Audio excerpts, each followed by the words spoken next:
জেলা প্রশাসককে আমি বিনীতভাবে অনুরোধ জানাবো, আপনি এগুলো বিবেচনা করে আমাদেরকে একটা সুবিচার পথ দেবেন, আমরা যেন সুস্থভাবে সুন্দরভাবে ঘরে ফিরে যেতে পারি। নতুবা আমরা আমাদের কার্যক্রম এই রাজপথে চালিয়ে যাব যতদিন পর্যন্ত জেলা প্রশাসকের কাছে আমার টাকাটা আদায় করে যায়, এটাই আমাদের দাবি। আমাদের 14 নম্বর ধাইনগর ইউনিয়নের 9 নম্বর ওয়ার্ডের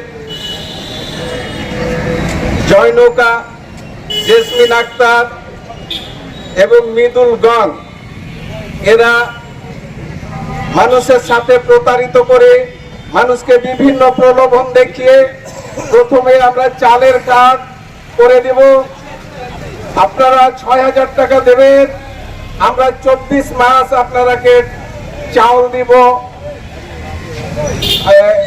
30 কেজি করে, প্রতি মাসে 30 কেজি করে 24 বার দেব।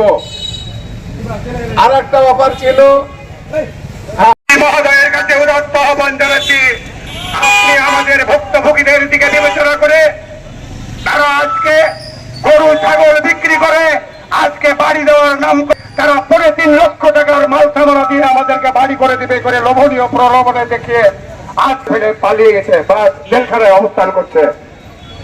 তারা মাস্টারুল পাম দেবে তাদের ছেলে হওয়ার কাজ দিয়ে 10,000 করে টাকা নিয়ে তারা আজকে জেলখানায় অবস্থান করছে। কিন্তু আমরা যারা ভুক্তভোগী আমরা কোথায় যাব?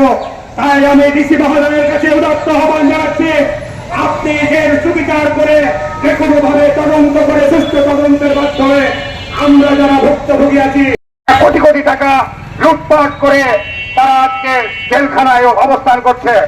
আমি মাননীয় ডিসি মহোদয়ের কাছে উদাত্ত